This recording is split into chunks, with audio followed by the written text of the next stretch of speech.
This is Reena Singh and please welcome Biowaves. कैसे हो आप सब? उम्मीद करती हूँ अच्छे होंगे, स्वस्थ होंगे, मन लगाकर पढ़ाई भी कर रहे होंगे।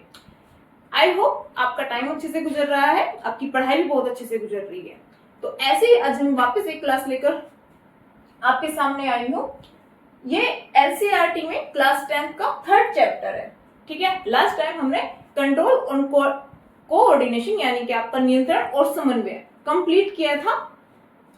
आज हम नेक्स्ट चैप्टर पढ़ेंगे, जीव जनन कैसे करते हैं। अब इस चैप्टर को शुरू करने से पहले आपके लिए जरूरी है कुछ चीजों को समझना। ठीक है, आप किसी चिड़ियाघर जाते हो, वहां आप एक शेर शेरनी के जोड़े को देखते हो या फिर पेड़ पौधों पर फूलों को देखते हो, या कुल मिलाकर आप एक तुलसी का पौधा, सिंपल सा एग्जांपल, तुलसी आपके हर घर में मौजूद होगी। आपने तुलसी का पौधा लगाया हुआ है।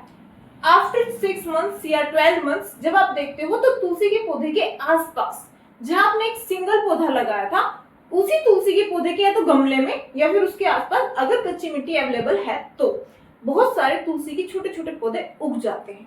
ठीक है, अब जब तुलसी के पौधे आपने एक ही लगाया था, अब आप सोच रहे हो ये इतने सारे कैसे हुए? कुछ टाइम के बाद तो वो किस प्रोसेस की वजह से हुए? जनन।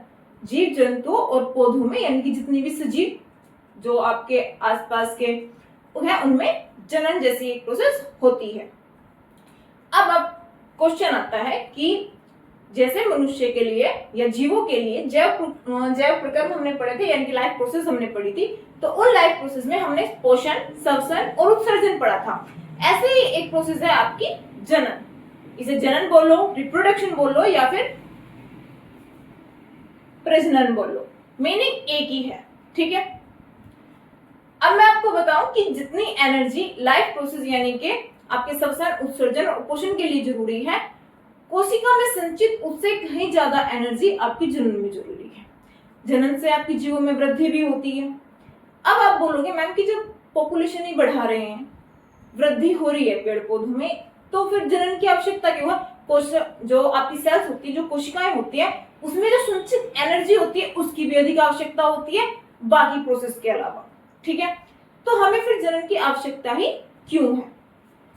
और भाई मैं आपको कह दूं कि अब जीवन है, जीवन नश्वर है, यानी कि हर किसी चीज का अंत निश्चित है। ये चीज तो आपने पढ़ी होगी। अब जब हर चीज का अंत निश्चित है, तो अगर आपने कोई पेड़ देखा है, पेड़ छोड़ो, आपने कोई जीव देखा है, सपोज करो आपने कुछ हाथी टाइप कुछ भी जीव देखा है, उसकी उम्र के अकॉर्डिंग वो जितने साल जीवित रह सकता है, उसकी एक निश्चित आयु है, वो उतने साल के बाद मर जाएगा। उसके बाद क्या? अगर उसके जैसे और जीव ना हो तो पहली बात तो यह है कि जनन भी एक आवश्यक प्रक्रिया है जो हमारे लिए बहुत ज्यादा जरूरी है। अब जनन होता क्या है, तो इसे हम थोड़ा सा समझेंगे। जनन एक ऐसी प्रोसेस है जिसमें जो सजीव होते हैं वो अपने ही जैसे जीवों की उत्पत्ति करते हैं, अपने ही जैसे दिखने वाले जीवों की उत्पत्ति करते हैं। ठीक है, कि जो आपके कम से कम 90% 50% आपके जैसे होंगे। अगर आपने देखा हो कि बच्चों में पेरेंट्स के गुण होते हैं, मोस्टली पेरेंट्स अपने फादर या मदर की तरह दिखाई देते हैं, उसमें कुछ भिन्नताएं होती हैं। ठीक है, पेड़ पौधे हैं, कुछ पेड़ लंबे होते हैं, कुछ छोटे होते हैं, ऐसे ही पेड़ों में भी कुछ भिन्नताएं हैं, पौधों में भी कुछ भिन्नताएं पाई जाती हैं। तो अगर इसे एक सीक्वेंस में मैं पढ़ाऊं तो मैं आपको बताऊंगी कि जनन क्या है।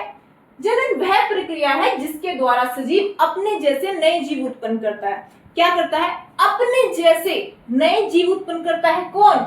सजीव। ध्यान रखना, मैं नहीं कहूंगी एक टेबल है, एक टेबल से जनन करके दूसरी टेबल हो गई, नहीं, वो एक निर्जीव है, निर्जीव मटेरियल है। लेकिन हम बात कर रहे हैं सजीव की, यानी कि लिविंग्स की, पेड़ पौधों की, जीवों की। ठीक है, यहाँ पर दो चीजें आएंगी, आपके पेड़ पौधे आएंगे, आपके जीव आएंगे। ठीक है, जीव में मनुष्य भी आते हैं, ये ध्यान रखना।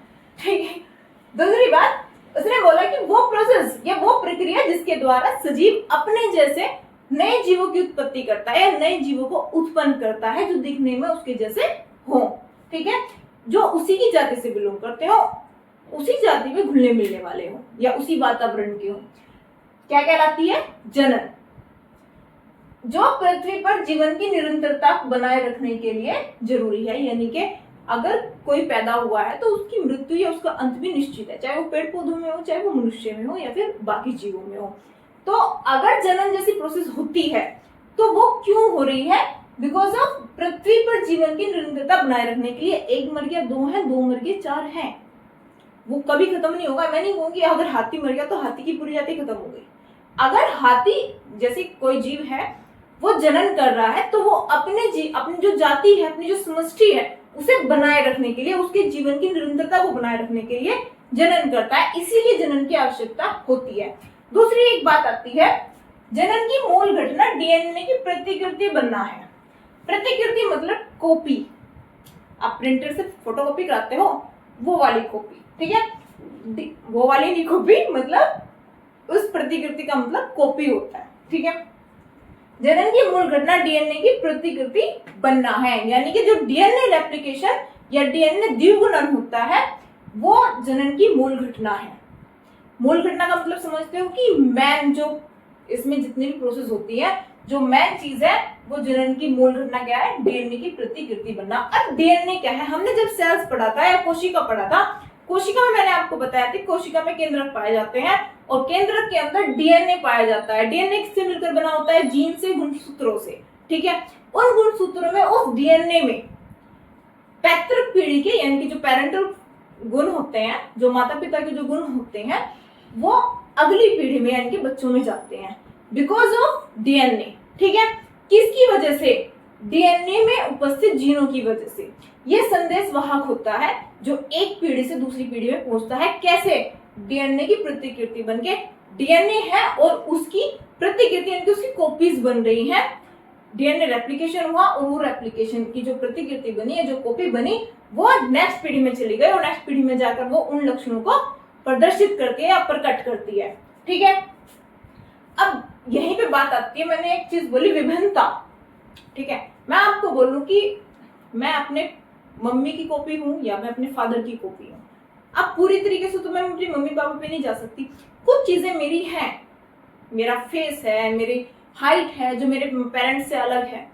बहुत छोटा सा एग्जांपल देकर समझना, लेकिन बाकी तो चीजें मेरी मम्मी पापा जैसी ही होंगी, कुछ आदतें मेरी मम्मी पापा जैसी होंगी।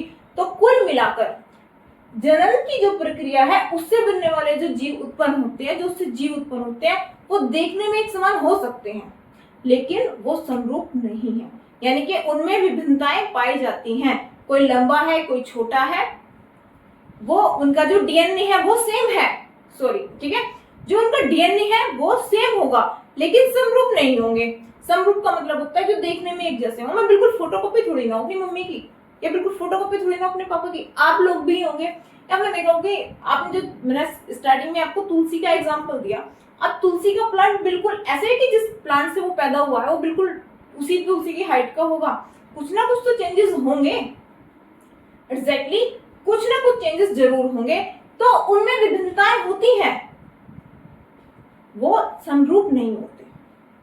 वो आपको कहीं ना कहीं से देखने पर पता चल जाएगा कि उनमें क्या विभिन्नताएं हैं, लेकिन वो समरूप नहीं होंगे। ये चीज ध्यान रखना। उनका डीएनए सेम होगा क्योंकि वो प्रतिकृति कॉपी बनी है, रेप्लिकेशन हुआ है, तो डीएनए सेम हो सकता है, बट वो चीज वो देखने में एक जैसे नहीं होंगे।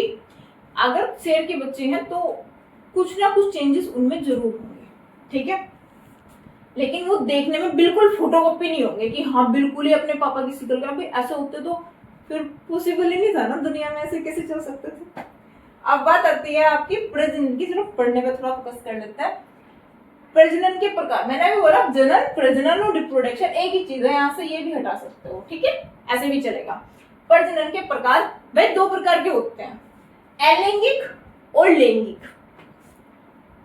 अलैंगिक क्या होता है और लैंगिक क्या होता है, या तो आप इन्हें पैराग्राफ बना के लिख लेना, ठीक है, स्क्रीनशॉट लेना चाहते हो स्क्रीनशॉट ले लो, लिखना चाहते हो लिख लो, या फिर अगर दोनों में अंतर आपको आए कि आप दोनों में डिफरेंस बताओ तो आप तुलना करो, तो आप वो तुलना भी कर सकते हो। अब बात आती है कि अलैंगिक प्रजनन होता क्या। अलैंगिक प्रजनन क्या होता है? एकल जीव नए जीव का निर्माण करता है, इनके सिंगल जीव या सिंगल प्लांट नए जीव का निर्माण करता है। ध्यान रखना, यहाँ नर और मादा, मेल और फीमेल, चाहे वो प्लांट्स हो चाहे वो जीव हो, दोनों की अलग अलग आवश्यकता नहीं है। सिर्फ एकल जीव यानी कि सिंगल पेरेंट जो होगा वो नए जीव का निर्माण करेगा। नेक्स्ट आता है इसमें युग्मकों का निर्माण नहीं होता। भाई गैमेट्स कहाँ बनेंगे? जहां मेल और फीमेल होंगे, यहाँ मेल और फीमेल है ही नहीं, यहाँ एक ही पेरेंट से नए जीव का निर्माण हो रहा है, तो युग्मकों का निर्माण भी सिंपल सी बात है नहीं होगा, यानी कि जो आपके गैमेट्स होंगे, गैमेट फॉर्मेशन होगा वो नहीं होगा। ध्यान रखना जो अलैंगिक प्रजनन है ये मोस्टली जो एक कोश के जीव होते हैं उनमें होगा या फिर पौधों में होगा, ठीक है। मनुष्य में अलैंगिक प्रजनन नहीं होगा। नेक्स्ट आपका आता है उत्पन्न जीव पैतृक जीव के समान होता है, यानी कि जो नया जीव जो बनेगा या नया जीव होगा वो अपने पेरेंटल जीव से यानी कि जिससे वो बना है उसके जैसा ही होगा। आपने गुलाब की पत्ती मतलब गुलाब जैसे गुलाब का प्लांट हुआ उसकी कलम कट करी और उसे लगा दिया तो उसमें किसी और चीज की तो जरूरत नहीं हुई, अलैंगिक जनन हुआ तो वो अपने जो गुलाब का जिस गुलाब से आपने उसे अलग करके लगाया वो उसकी जैसा ही सेम दिखाई देगा। इसका मतलब ये है, ठीक है। यह निम्न वर्गीय जीवों में अधिक होता है। निम्न वर्ग के जीवों का मतलब यहाँ एक कोश के जीवों से हो गया आपके अमीबा, पैरामीशियम एंड प्लाज्मोडियम, ये जितने भी एग्जांपल्स हैं ये आप में इसमें डाल सकते हो। नेक्स्ट फिर आता है इसके टाइप्स जो होते हैं, इसके एग्जांपल्स जो होते हैं कि अलैंगिक जनन कितने टाइप का होता है, वो विखंडन, खंडन, पुनरुद्भवन, मुकुलन, बीजाणु समासंग एंड कायिक परिवर्धन। तो ये बात होती है आपकी अलैंगिक प्रजनन की। नेक्स्ट फिर आपका आता है लैंगिक प्रजनन। ये क्या होता है? अब इसे देखो, दो एकल जीव मिलकर नए जीव का निर्माण करते हैं। किसका निर्माण करते हैं? नए जीव का। दो एकल जीव मिलकर, यहाँ किससे हो रहा था? एकल जीव से। सिंगल पेरेंट की जरूरत थी, लेकिन यहाँ दो एकल जीव मिलकर रहे हैं। मोस्टली मनुष्य में जो जीव होते हैं, जो उच्च वर्ग के जीव होते हैं, उसमें लैंगिक प्रजनन पाया जाता है, ठीक है। दो एकल जीव यानी कि नर और मादा, मेल एंड फीमेल अलग अलग होंगे और वो मिलकर नए जीव का निर्माण करेंगे। नेक्स्ट, जब मेल और फीमेल अलग होंगे तो अगला पॉइंट इसी से निकल रहा है, नर और मादा गैमेट्स बनते हैं, ठीक है। नर में और मादा जो गैमेट्स होते हैं वो बनते हैं बिकॉज ऑफ भाई दो जीव मिलकर बना रहे हैं, तो सिंगल है, एक नर होगा दूसरा मादा होगा, तो गैमेट्स भी दो ही होंगे। फिर नेक्स्ट आपका आता है उत्पन्न नया जीव आनुवंशिक रूप से पैतृक जीवों के समान होता है लेकिन समरूप नहीं होता। मैंने क्या बताया कि आनुवंशिक रूप से पैतृक जीवों के समान होता है लेकिन समरूप नहीं होता है, फोटोकॉपी नहीं होंगे। जो जीव होंगे वो बिल्कुल फोटोकॉपीज नहीं होंगे। आप अपने मम्मी पापा के पेरेंट बिल्कुल फोटोकॉपी तो नहीं होंगे, ठीक है। फेस मिल सकता है, नाक मिल सकती है, हाइट मिल सकती है थोड़ी बहुत, बट फोटोकॉपी नहीं होंगे, ठीक है। अगर फोटोकॉपी होती तो पता ही नहीं चलता पापा कौन से, मम्मी कौन सी, अब बच्चे कौन से, बड़ी सिस्टर कौन सी, छोटा भाई कौन सा। ऐसे जीवों में लगा लो कि सारे तुमने डॉगी पाला और उसके जैसे सारे डॉगी हो गए, तुम कौन से को पता चलोगे कि तुम्हारा जो पेट डॉग तो बैंड डॉग है वो कौन सा है, तो फोटोकॉपी नहीं होंगे। आनुवंशिक रूप से समान हो सकते हैं बिकॉज आनुवंशिक मैंने क्या बोला था? डीएनए, ठीक है। आनुवंशिक पदार्थ क्या होता है? डीएनए, ध्यान रखना। तो वो रूप से समान हो सकते हैं कि पेरेंट्स में जो है, जैसे कि पेरेंट्स में कोई बीमारी है, जैसे कि आपकी मदर या सॉरी आपके फादर में कोई भी ऐसा कुछ कैंसर जीन्स होते हैं, HIV जीन्स होते हैं, वो जो एक चलता आ रहा है कि मतलब फैमिली में शुगर है, वो पीढ़ी दर पीढ़ी आगे चलता रहता है। तो जो आनुवंशिक जीन है इनकी जो पीढ़ी से एक पीढ़ी से दूसरी पीढ़ी में आ रहे हैं वो लक्षण समान हो सकते हैं, बट समरूप या समरूप का मतलब होता है जो दिखने में एक जैसे ना हो, दिखने में एक जैसे नहीं होंगे। फिर नेक्स्ट आता है उच्च वर्ग के जीवों में पाया जाता है। भाई ये निम्न वर्ग के जीवों में पाया जा रहा था, तो उच्च वर्ग के जीव कौन से होते हैं? आपके सारे कोऑर्डिनेट्स आ जाएंगे एंड जो मनुष्य है वो आ जाएंगे, ठीक है। अब जब अलैंगिक जनन के प्रकार की बात आती है तो अलैंगिक जनन के प्रकार ये होते हैं विखंडन, खंडन, पुनरुद्भवन, मुकुलन, बीजाणु समासन, कायिक परिवर्धन, और इसी के अंदर एक आता है टिश्यू कल्चर यानी कि ऊतक परिवर्तन, ठीक है। तो ये हम थोड़ा डिस्क्राइब करके पढ़ेंगे, ओके। अब बात करते हैं हम जो अलैंगिक जनन होते हैं उसकी मेथड्स क्या होती हैं, उसकी विधियां क्या होती हैं, ठीक है। तो सबसे पहले क्या आता है आपका विखंडन। अब विखंडन का मतलब होता है टूट जाना, ठीक है। जीव का या जीव की जो कोशिका होती है उसका दो या दो से अधिक भागों में टूट जाना क्या कहलाता है? विखंडन। ये चीज नोट करते रहना, जीव का दो या दो से अधिक भागों में टूट जाना और टूटकर नए जीव को उत्पन्न करना क्या कहलाता है? विखंडन। भाई ये दो टाइप का होता है, विखंडन और सेकंड वन इज बहुखंडन। मैंने आपको एक बार बोला था वर्ड से समझो।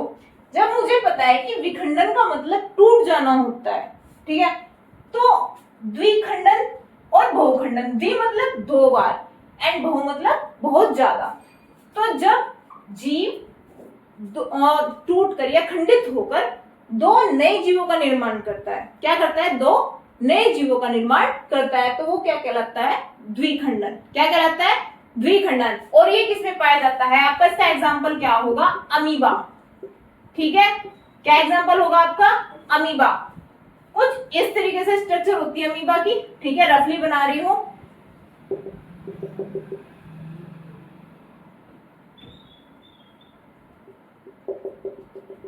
और ये यहां ऐसे होकर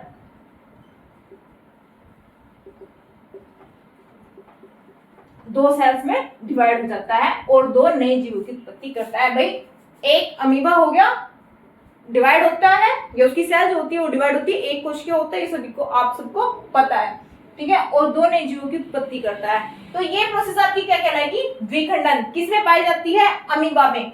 अब बहुखंडन क्या होता है? इसमें जीव दो कोशिकाओं की उत्पत्ति ना करके बहुखंडित होता है, इनके बहुत सारे भागों में टूट जाता है, बहुत सारे भागों में डिवाइड हो जाता है और प्रत्येक टूटा हुआ भाग या प्रत्येक जो खंडित भाग है यानी कि जो नया भाग है बहुत सारे भागों में डिवाइड हुआ है, तो हर भागना या हर पार्ट उसका एक नए जीव का निर्माण करता है, एक नए जीव की उत्पत्ति करता है। एग्जाम्पल इसका होगा प्लाज्मोडियम। ठीक है,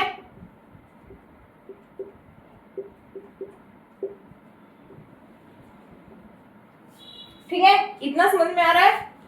और ये इसका कोई डायग्राम कुछ इस तरीके का होता है।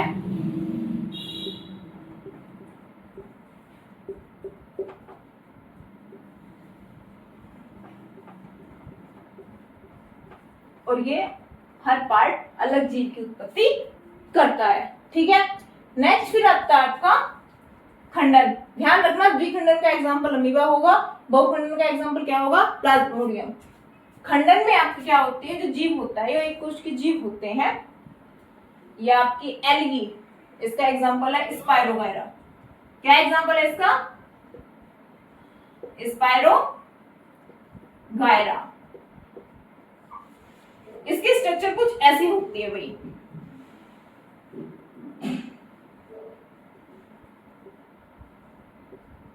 ऐसी तो होती है। तो खंडन का मतलब ही होता है टूट जाना, लेकिन इसमें क्या हो रहा था? टूटकर दो पार्ट में डिवाइड हो रहा था। ये बहुखंडन है, बहुत सारे अनगिनत पार्ट्स में डिवाइड हो रहा था।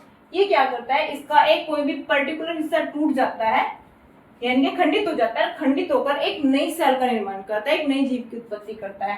सपोज करो ये यहाँ से एच, जो इसकी एच पीस होता है, ये यहाँ से टूट गया, ठीक है, और ये टूट करना आपका यहाँ नए प्लांट की उत्पत्ति करता है, ठीक है, और ये नया प्लांट आगे जाके बिल्कुल सेम दिखने वाले अपने पेरेंट प्लांट की जैसे होता है।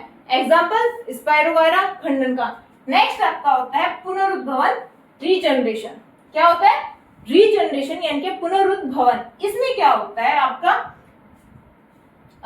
हाइड्रिया, जो आपका नहीं सॉरी, पुनरुद्भवन का आपका एग्जाम्पल रहेगा यस हाइड्रा और प्लेनेरिया। तो आप इसमें प्लेनेरिया ले लो।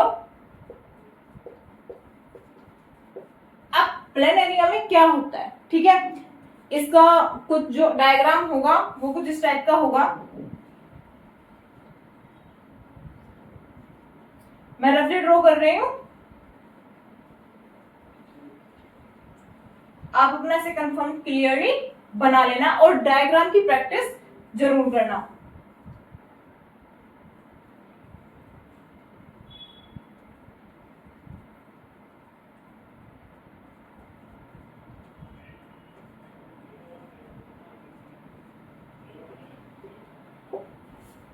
अब यहाँ देखो,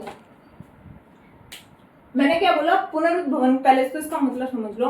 पुनरुद्भवन का मतलब ये होता है, छिपकली देखिए, सिंपल सिंपल वो एग्जांपल जो आपको सीधा सीधा समझ में आए।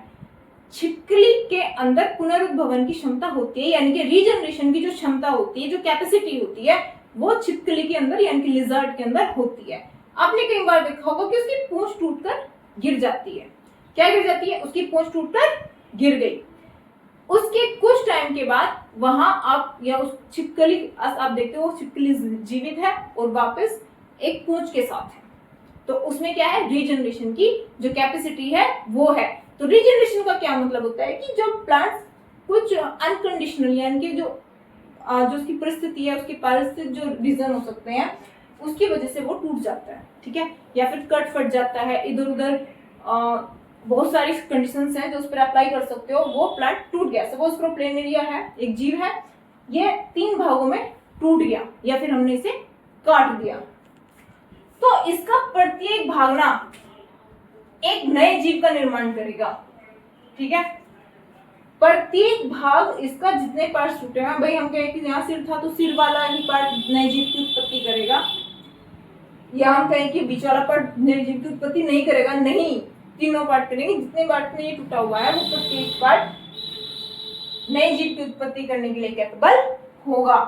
एग्जाम्पल प्लेनेरिया और हाइड्रा, ठीक है।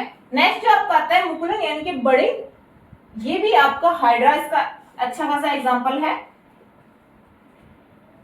अब हाइड्रा क्या होता है? हाइड्रा में कुछ इस टाइप की आपकी स्ट्रक्चर होती है उसकी,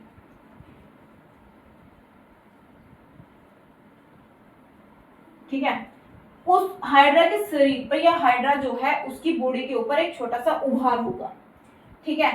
ये उभार आगे चल के थोड़ा सा और बड़ा होगा, थोड़ा सा और आगे चलेगा और फिर ये एक नए जीव का निर्माण करेगा या एक नया ही इसके पास में हाइड्रा का प्लांट होगा, ये यहाँ से अलग हो जाएगा। उभार हुई यानी कि बड़ को मतलब तो समझते हो छोटा सा उभार पैदा इसके शरीर के ऊपर होगा, वो उभार थोड़ा और बढ़ेगा और बड़ा होकर वो एक नए जीव का को जन्म देगा या नए जीव की उत्पत्ति करेगा, ठीक है।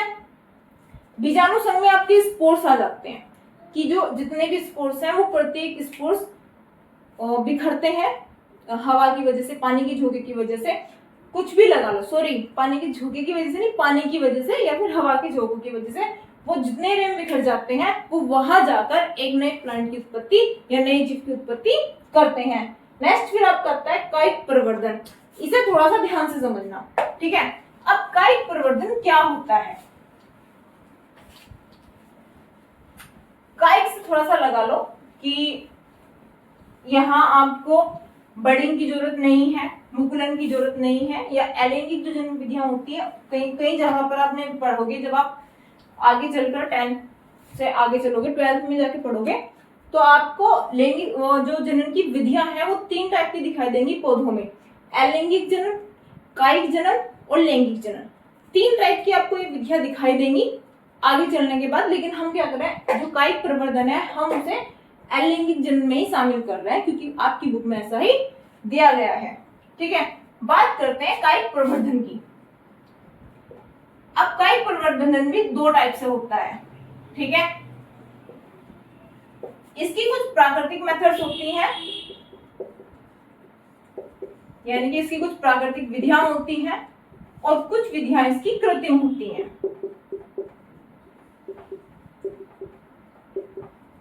अब जल्दी जल्दी समझ लो। प्राकृतिक विधियों में आपकी जड़ द्वारा जीव की उत्पत्ति या फिर प्लांट की उत्पत्ति, ठीक है, तने द्वारा, राइजोम्स के द्वारा आदि। आप इसमें और ज्यादा एग्जांपल डाल सकते हो, अपनी बुक से एक बार पढ़ लेना। प्राकृतिक विधियां वो है जिसमें नेचुरल तरीके से जड़ के द्वारा या तने के द्वारा, राइजोम के द्वारा एक नए पौधे की उत्पत्ति होती है, नए जीव की उत्पत्ति होती है, ठीक है। जीव छोड़ दो यहाँ पे कुछ टाइम के लिए, सिर्फ पौधों को लगा लो कि जड़ के द्वारा एक नया पौधा बन गया, तने के द्वारा एक नया पौधा बन गया या राइजोम के द्वारा पौधा बन गया। जैसे तने के मैं एग्जांपल देती हूँ, आलू, ठीक है। जो आपका आलू होता है वो एक क्या है? तना। कई बार बच्चों को कंफ्यूजन होता है, एक्चुअली हमें भी था। आलू जड़ नहीं है, उसके साथ भी आपको जड़ें दिखाई देती हैं, तो आलू वहां पर तने का काम करता है। क्या है?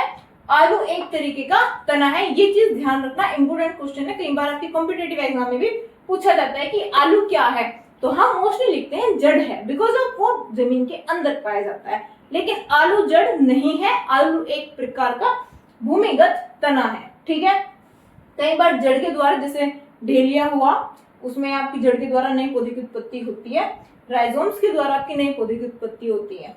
बात आती है फिर कृत्रिम विधियां। कृत्रिम विधियों में आपकी ड्राफ्टिंग, जैसे कि आपकी क्राफ्टिंग कई सारी होंगी। कृत्रिम विधियों में सबसे बेस्ट एग्जांपल आप जो ले सकते हो वो गुलाब की, जैसे आप कटिंग करके लगाते हो, ड्राफ्टिंग वगैरह, वो सब आपकी कृत्रिम विधियों में आएगी। आम, गुलाब, चमेली, ठीक है, ये सब जितने भी एग्जांपल्स हैं, ये किस में आप डालोगे? कृत्रिम विधियों में। कई बार ना कलम लगाना, ग्राफ्ट करना, इनकी ग्राफ्टिंग करना, ये सब किस में आएगी? आपकी कृत्रिम विधियों में। ठीक है, एग्जांपल ले सकते हो आम, चमेली आदि। ठीक है, अब इसी के साथ एक चीज है उत्तक संवर्धन। क्या?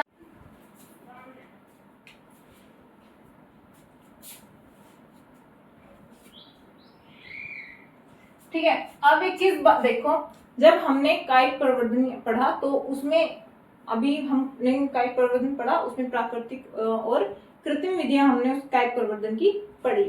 अब एक इंपोर्टेंट चीज है उत्तक संवर्धन। ठीक है, बहुत ध्यान से पढ़ना, बहुत इंपोर्टेंट है फ्यूचर के लिए भी, यानी कि जब आप 11th-12th में जाते हो वहां भी आपको प्रैक्टिकली करके दिखाया जाएगा। ठीक है, उसके बाद कई बार क्वेश्चन आता है, आपके कॉम्पिटिटिव एग्जाम में भी आता है, आपके नॉर्मल कोर्स में भी आता है। ठीक है, आपके 10th में जब आप एग्जाम दोगे तो ये चीज वहां भी आती है। अब ये चीज ध्यान देना कि चीज होती क्या है। पहले एक नॉर्मल सा व्यू ले लो कि जब हम किसी प्लांट को उगाते हैं तो उसे ग्रो कैसे करते हैं, कैसे उगाते हैं। आपने मिर्ची के कुछ बीज लिए या टमाटर के कुछ बीज लिए, उन्हें आपने मिट्टी में, गमले में डाला और वो धीरे धीरे अपने टाइम पर उग गए। ये तो प्रोसेस होगी नेचुरल। अगर मैं कहूं कि अब मैं इन प्लांट्स को ऐसे नहीं उगाऊंगी, मुझे लैब के अंदर उगाना है, लैब यानी कि आपकी प्रयोगशाला के अंदर। ठीक है, अब लोग मैं प्रयोगशाला के अंदर भी उगा सकते हैं बीज डाल के? नहीं, मुझे बीज भी यूज नहीं करने हैं, मुझे उनकी जड़ भी यूज नहीं करनी है। जैसे कि हमने अभी पढ़ा था, जड़ की वजह से, तने की वजह से, राइजोम की वजह से हम प्लांट्स उगा देते हैं, तो हमें ऐसा कोई तरीका यूज नहीं करना। हमें क्या करना है, अब वो चीज देखो। ठीक है, इस विधि में जो उत्तक संवर्धन, जिसे हम टिश्यू कल्चर कहते हैं, टिश्यू कल्चर में क्या होता है, शाखा के सिरे से कुछ कोशिकाएं ली जाती है, ब्रांच है कोई, उसके एक सिरे से कुछ कोशिकाएं ली जाती है। किसके द्वारा? प्रयोगशाला जो विधियां होती हैं उनके द्वारा। ठीक है, उन कोशिकाओं को लेकर पोषक माध्यम में रखा जाता है। कैसे रखा जाता है? पोषक माध्यम में। प्लांट को जिस जिस न्यूट्रिशन की या जिस विटामिन और जो आपके लवण होते हैं, खनिज लवण होते हैं, मिनरल्स होते हैं, उनकी आवश्यकता होती है, उससे तैयार एक पोषक माध्यम हम उसे देते हैं। उस पोषक माध्यम में वो सेल्स रखी जाती है, जहां वो कोशिकाएं मल्टीप्लिकेशन करती हैं। क्या करती है? गुणन करती हैं। ठीक है, 1 से 2, 2 से 4, 4 से 8 गुणन करके वो एक कैलस का निर्माण करती है। ठीक है, अब कैलस क्या होता है भाई? जब कोशिकाओं ने गुणन करा, हमने सिरे से कुछ हमने किसी ब्रांच से कुछ सेल्स ली, उन्हें पोषक माध्यम में रखा, पोषक माध्यम में रखने के बाद सेल्स ने मल्टीप्लिकेशन करा, गुणन करना शुरू करा और एक गेंद जैसी संरचना का निर्माण किया। वो गेंद जैसी संरचना क्या कहलाती है? आपकी कैलस कहलाती है। ठीक है, अब इस कैलस को हार्मोन माध्यम में रखा जाता है। अब मैंने आपको जब हार्मोन्स, पादप हार्मोन्स पढ़ा है, तो आपने हार्मोन्स के बारे में पढ़ा था, उसी से तैयार एक हार्मोन माध्यम तैयार किया जाता है, जहां पर कोशिकाएं विभेदित होकर नए पौधे का निर्माण करती हैं। क्वेश्चन अब होता है, क्वेश्चन क्या आता है? क्वेश्चन ये भी आ सकता है उत्तक संवर्धन टिश्यू कल्चर किसे कहते हैं, या फिर क्वेश्चन ये भी आ सकता है कैलस किसे कहते हैं। तो कैलस का अगर क्वेश्चन आता है तो आप क्या करोगे?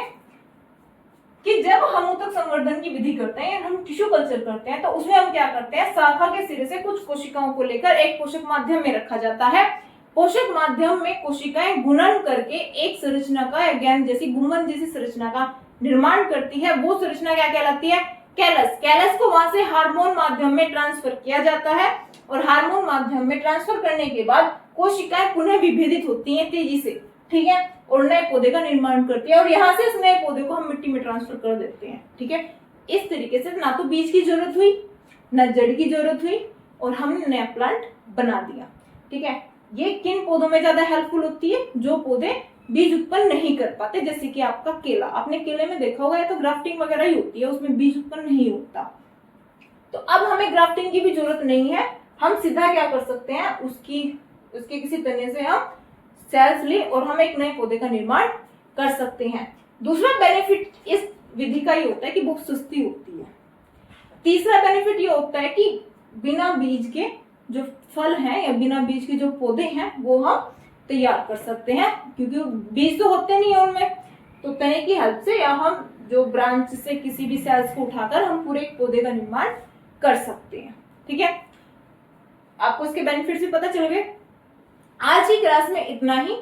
कल हम पढ़ेंगे पौधों में लैंगिक जनन कैसे होता है, ठीक है। मैंने बताया था पौधों में लैंगिक, अलैंगिक और कायिक तीनों तरीके का जनन होता है, लेकिन जब हम जीवों की बात करते हैं, मनुष्य की बात करते हैं, तो वहां सिर्फ लैंगिक जनन पाया जाता है। तो कल हम पौधों में लैंगिक जनन और पॉसिबल हो पाया तो मनुष्य में भी लैंगिक जनन की विधि को पूरा करेंगे। इसी के साथ अगर आपको क्लास अच्छी लगी है, आपको समझ आया है, तो प्लीज वीडियो को सब्सक्राइब करें, लाइक करें और शेयर करें, ठीक है। वीडियो पर नए हो तो सब्सक्राइब करना जरूर याद रखें, ठीक है। Thank you.